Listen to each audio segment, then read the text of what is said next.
Wanna Dance tour, I was really hyped to get back in the studio. You know, after playing all those shows, you know, you just want to get back in there and start writing.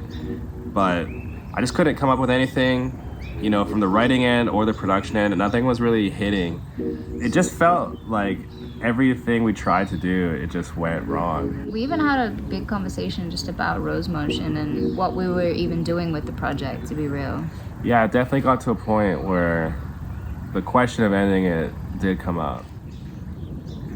After a couple of weeks of just not being able to really create anything, we decided to just send what we had to labels, see if we could get any bites. I really wanted to get another track to Glasgow, but they were really busy with the Biscondo Money record, so I didn't know if they'd have time to really focus on a track from us.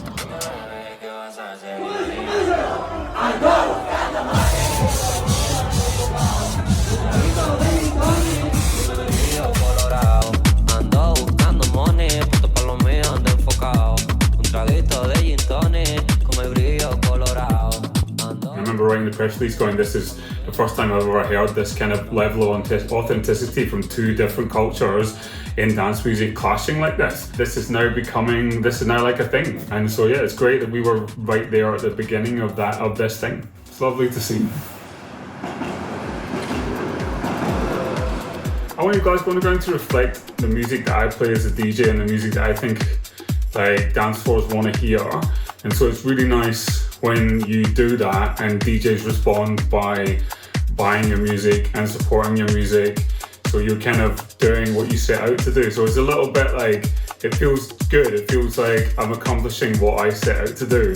I was brought up in a household where my parents had incredibly high expectations of me. So if I'm being honest, until we are like the #1 label, I'm never 100% satisfied. But you know, obviously we're doing very well. Every day that I don't have to have a real job is like, I'm thankful.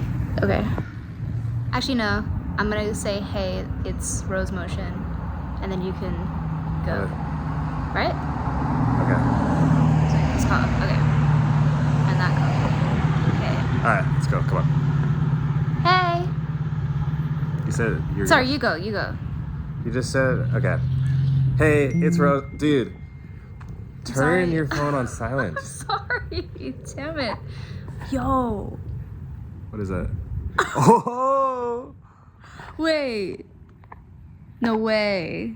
They're down to sign it? Yeah. Hey! Hey. That's what's up. Can't stop watching you shaking that thing. Shakin' That Thing was a fantastic collaboration that came about. I'm so happy that we got to do it with Glasgow Underground founder Kevin McKay. We'd been talking after Wanna Dance with Rose Motion quite a lot about like what a next follow-up would be and how to continue this relationship with them. So I kind of hear like the final versions of records. It was incredible. I think Rose Motion have I think you've got a unique sound. I love artists that have got a sound. The kind of mix of electronics that you're doing, you know, you're not sort of married to one sort of production style. I think it's really fresh, and I think dance music needs people with this kind of like approach to cutting beats. It's refreshing.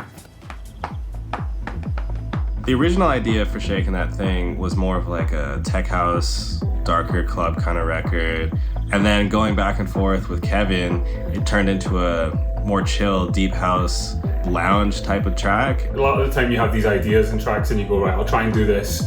And then it just doesn't work, it falls flat on his face and you're like, oh damn, that so worked in my head and it doesn't work in real life. So the groove's like a sort of loop, low filtered loop of a disco record, which I love doing that. I used to do that a lot in the 90s, and so there's a sort of record of mine that got played in the early Panorama bar days, a dub mix of Matteo and Matos that's got a similar type of thing where you loop a disco thing, but you loop it quite quickly so that it's just the one note, pretty much 1-2 notes on a kind of bouncy groove, and then filter it right down so you're not using any of the kind of music.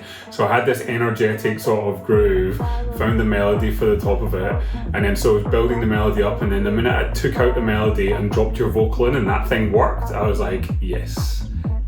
Shakin' That Thing was a little different than what we were playing in the club for the most part of the beginning of the year, especially on tour. You know, a lot of dark underground, grungy clubs at like the AMs in the morning. It took a little bit of time for the deep house version to kind of grow on me, but once the sun started coming out, I was like, okay.